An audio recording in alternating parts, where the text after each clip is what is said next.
அஸ்ஸலாமு அலைக்கும் மக்களே. இப்போ நம்ம துபாய் தமிழ் சமையலுக்கு சேனலுக்கு உங்களை அன்போடு வர இருக்கிறோம். இப்போ முதல்ல நம்ம பிரியாணி செய்கிறதுக்கு எப்படின்னு பார்ப்போம். ஃபஸ்ட்டு சட்டியை காய வச்சு எண்ணெயை ஊற்றுறோம். சரிங்களா? ஒரு 5 பேருக்கு செய்கிற பிரியாணி அளவு தான் இது, பார்த்துக்குங்க. எண்ணெயை காய வச்சு முதல்ல பட்டை, கிராம்பு, ஏலக்காய் மூணையும் வந்து பட்டு போல் அரைச்சி நம்ம வந்து அந்த இதில் போடுறோம். ஆயிலில் போட்டு நல்லா வதக்கி விட்டு கொஞ்சம் நெய் கொஞ்சம் சேர்த்துக்கிட்டோம் மக்களை. நெய்யை போட்டு நல்லா வந்து அதோட சேர்த்து கிண்டி விட்டுட்டு இப்போ நம்ம வந்து வெட்டி வச்சுருக்கிற வெங்காயத்தை, பச்சை மிளகாயும் போட்டு நல்லா அப்படியே அதில் வதக்கணும். போட்டு நல்லா வதக்கி அதை நல்லா ஒரு பொன்னிறத்துக்கு கொண்டு வரணும். நல்லா காரிங் ஆகிடுச்சு. இப்போது நல்லா பொன்னிறத்துக்கு கொண்டு வந்ததுக்கப்புறம் தான் நம்ம மூணாவதாக வந்து தான் தக்காளியை போடணும். சரிங்களா? அது வரைக்கும் இப்போ நல்லா நம்ம வதக்கிக்கிட்டே இருக்கோம். பச்சை மிளகா, வெங்காயத்தையும் வதக்கி இப்போ வந்து நல்ல காரியம் கிடச்சிருச்சு. நமக்கு கிடைச்சதோட இப்போ நான் திருப்பி வந்து என்ன செய்கிறேன்னா,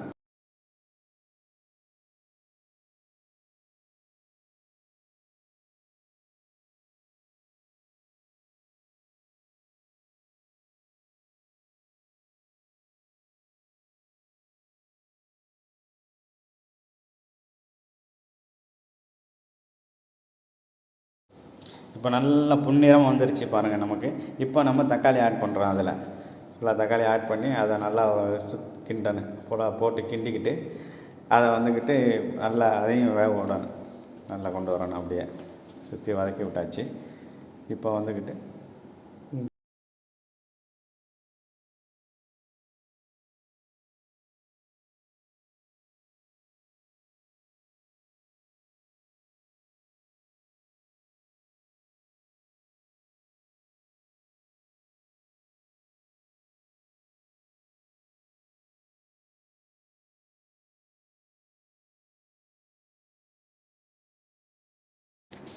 இப்போ நல்லா நல்லா வதங்கிடுச்சு. இப்போ அது வந்து திருப்பி கொஞ்சம் தண்ணி விட்டதுக்கப்புறம் இப்போ நம்ம அதிலேயே வந்து இஞ்சி பூண்டை போட்டு நல்லா வதக்க போகிறோம். பாருங்கள், இஞ்சி பூண்டு போட்டாச்சு. ஆமாம், இப்போ இஞ்சி பூண்டை போட்டு நல்லா என்ன செய்கிறோம், நம்ம அதையும் நல்லா கிண்டி விட்டது. ஒரு எலுமிச்சம்பழம் ஏற்கனவே நம்ம கரைச்சி வச்சுருந்தோம்.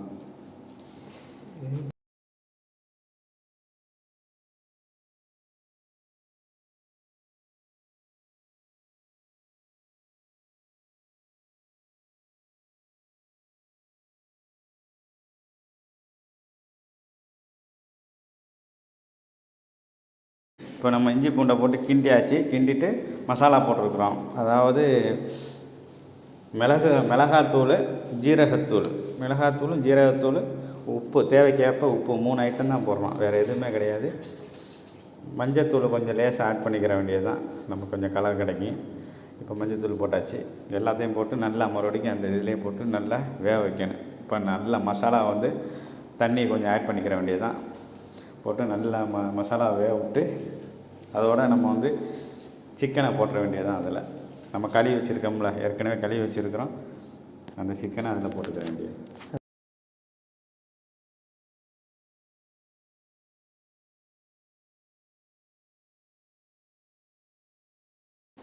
புதினா, மல்லி 2 நம்ம ஏற்கனவே கழுவி வச்சுருந்தோம். அது 2ஐயும் இப்போ வந்து அதோட சேர்த்து ஆட் பண்ணிக்கிற வேண்டியது தான்.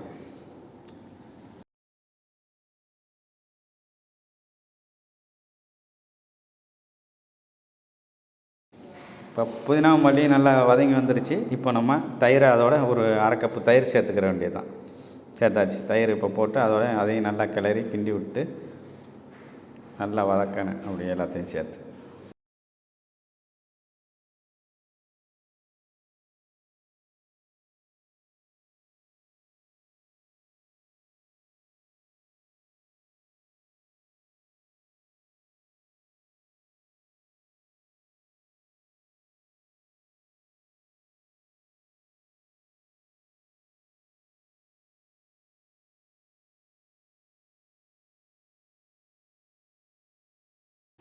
மசாலா இப்போ வந்து நல்லா தண்ணி விட்டுருச்சு. அதில் இப்போ நம்ம கழுவி வச்சுருக்க சிக்கனை அப்படியே ஆட் பண்ணிக்கிறோம். அது எல்லாத்தையும் நம்ம போட்டு நல்லா அந்த மசாலாவிலேயே அப்படியே கொதிக்க விடணும். சிக்கன் வந்து நல்லா ஒரு 3/4 பதத்துக்கு நல்லா வெந்து வந்துடணும். அதுக்கப்புறம் தான் நம்ம அரிசியை சேர்க்க போகிறோம்.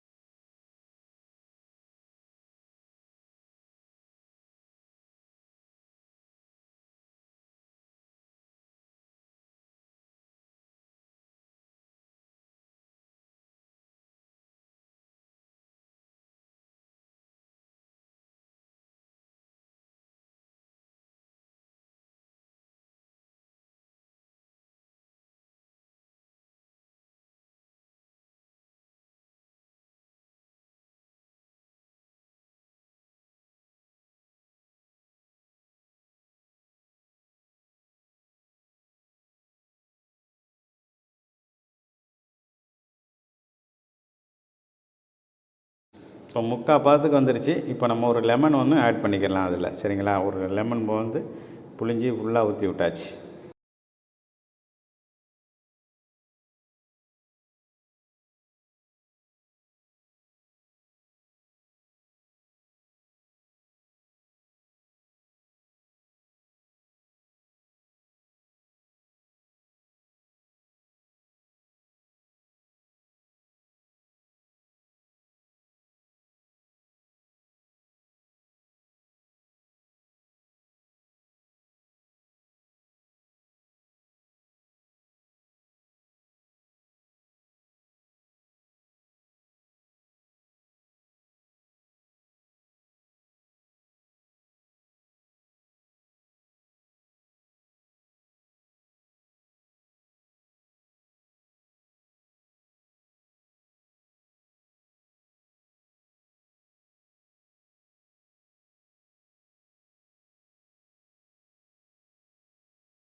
இப்போ நமக்கு வந்து குழம்பு நல்லா நல்லா வெந்து வந்துருச்சு கோழி. இப்போ நம்ம அந்த பாஸ்மதி அரிசியை வந்து ஒரு முக்கால் பதத்தில் வேக வச்சுருந்தோம் தண்ணியில்.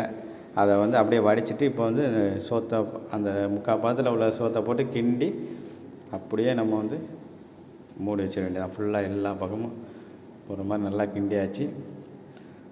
சரிதான் மக்களே, நல்லா போயிட்டுருக்கு. அப்படியே கிண்டி அப்படியே ஒரு தம்மை போட்டுற வேண்டியது தான். கடைசியில் இறக்கும்போது இந்த நெய்யை ஊற்றி அப்படியே இறக்கி எடுத்தோம்னாக்க நமக்கு ஒரு அருமையான பாஸ்மதி ரைஸில் நம்ம சொந்தமாக வீட்டிலே செஞ்சு சாப்பிட்ற மாதிரி ஒரு பிரியாணி தயார் நிலைக்கு வந்துடும். சரிங்களா? நீங்களே செஞ்சு சாப்பிட்டு ட்ரை பண்ணுங்கள். அஸ்ஸலாமு அலைக்கும். மறக்காமல் நம்ம சேனலை சப்ஸ்கிரைப் பண்ணிக்கிறங்க, லைக் பண்ணிக்கிறேன், ஷேர் பண்ணிக்கிறேங்க. துபாய் தமிழ் சமையலை மறக்காமல் பாருங்கள் மக்களே. அஸ்ஸலாமு அலைக்கும்.